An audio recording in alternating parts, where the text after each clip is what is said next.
when it comes to video games and gun violence, there's always been a long-standing debate, especially after a tragedy like the one that we just had in Nashville. In the past, we've had Columbine, and Doom was hugely blamed for that tragic event, along with other games throughout the years, GTA, Mortal Kombat, you name it. Anytime there's some kind of huge event and tragedy that involves violence, video games comes at the forefront. And in this situation, which happened in light of the tragic events that happened in Nashville earlier this week, which, let me get this right off the bat, I know there's going to be naysayers in the comments saying that I'm farming for clicks and views off of a tragedy. That's no shape and form what I'm doing here. I'm trying to tie it to a topic that I previously talked about, because oftentimes when you hear about video game violence and gun violence, people like to point it to the side of the right, the people that are pro-gun, the people that are pro-NRA, and this is a very touchy subject, especially for people in the United States.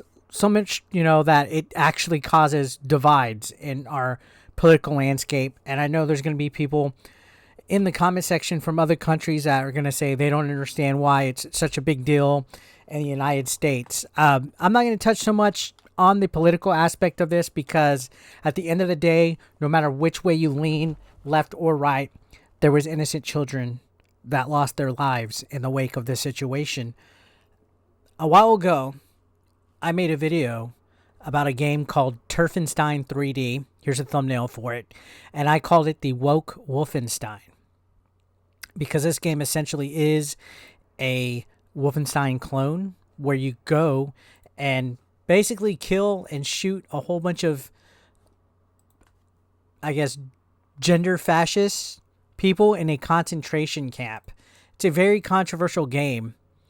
And I made a video talking about it, showcasing the trailer and everything. And it's very similar to what you would have seen out of Wolfenstein. I am so sorry for that pumping up.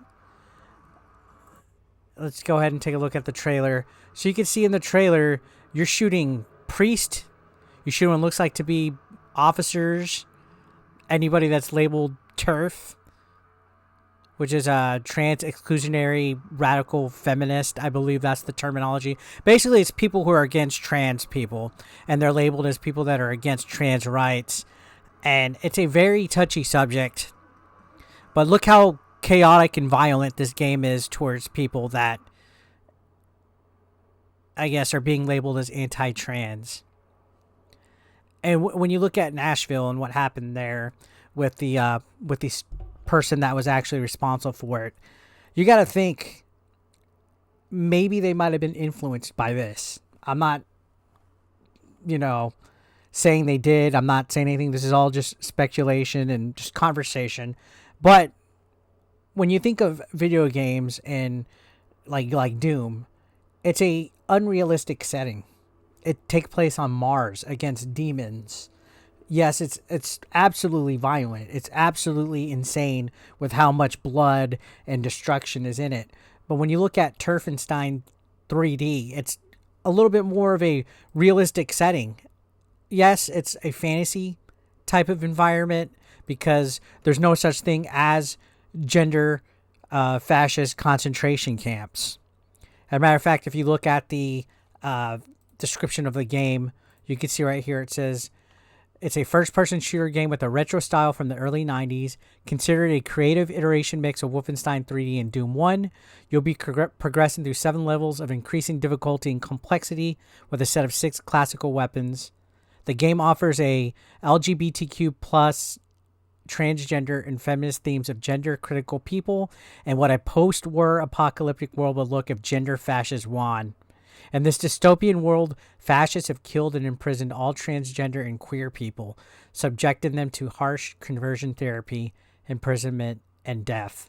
You play as an escapee fleeing their detention center while you exact your revenge. The game brings to light the very real transphobic violence many transgender people face for just existing, and draws a comparison between gender critics and Nazi Germany. That's a bit extreme in my opinion, and honestly, the video that I made, not even 2 months ago, a month or two ago, definitely feels like it did not age well with the situation based on Terfenstein 3D. When you think of that, there's a huge difference between a Doom or even a Wolfenstein 3D to where somebody's making a game where you're literally killing people that are labeled as gender fascist. It's almost sickening and grotesque in a way, and it makes my stomach knot up because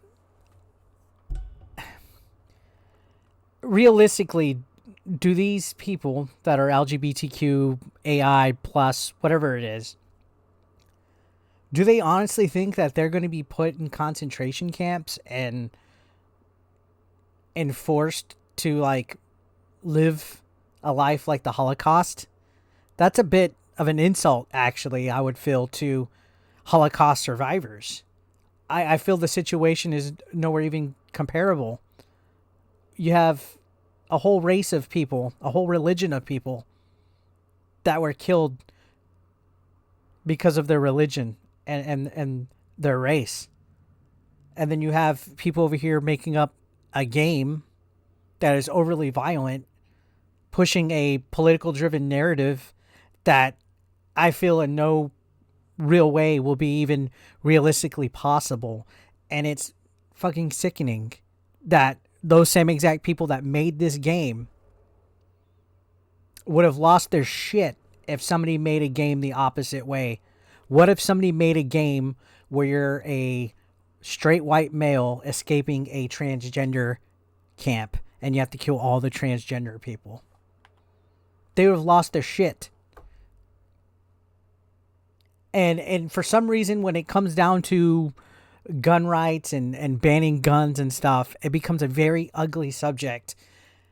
And it's not fair to people that are innocent and victims in this, like the children from this past week's events.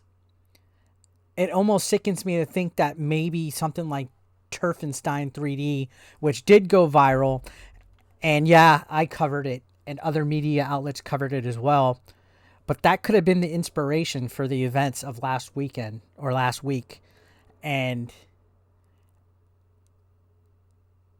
it was all based on a weird political driven narrative that these people feel victimized. And I know this is a little bit heavy as far as politics go. Majority of my people that watch this channel, I feel, will agree with me when it comes to gun violence. A lot of the stuff that we do play, even if it's something like Warzone or Call of Duty, is at least based in a setting that is not personally attacking people for having an opposing belief. Name any kind of video game in the past where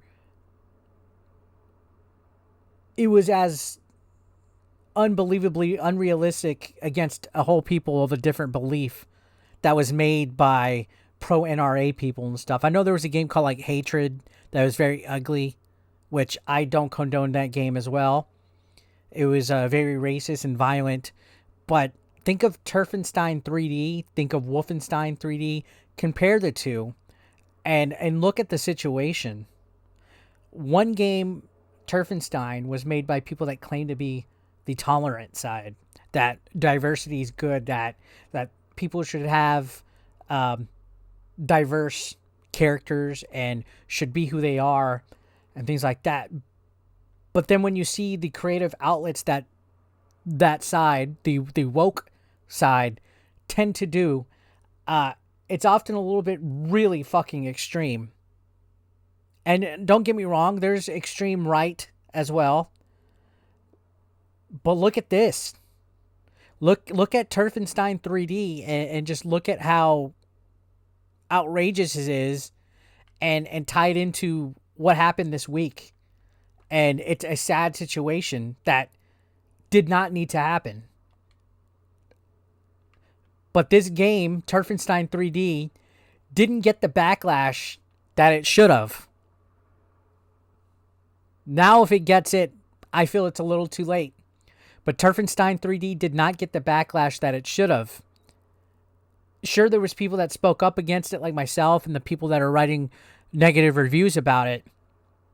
But how come when it's a game like a GTA or Doom or a Wolfenstein or a Call of Duty, why do they get run through the mud for being to blame for shootings and stuff when it's somebody that's not trans? Why is it ignored and looked to the other side when it's somebody that's trans? Why is Terfenstein 3D getting a slap on the wrist and not being run through the mud like other video games have been for years? Mortal Kombat, you name it. That's the problem that I wanted to address, and it's very sad. And I really didn't know how to talk about this video or bring it up because I know it's going to ruffle feathers. It's going to cause a huge division on here. I'll probably lose subscribers, but so fucking be it. Honestly, I'm tired of not voicing my opinion on it. I feel Terfenstein should have gotten a lot more of a negative reception about it just because of how ridiculous the premise is when it comes to killing people in an unrealistic setting. That like it's like validating violence because you feel like you're oppressed, and I don't like it. So that's just my thoughts, and yeah, let me know what you guys think.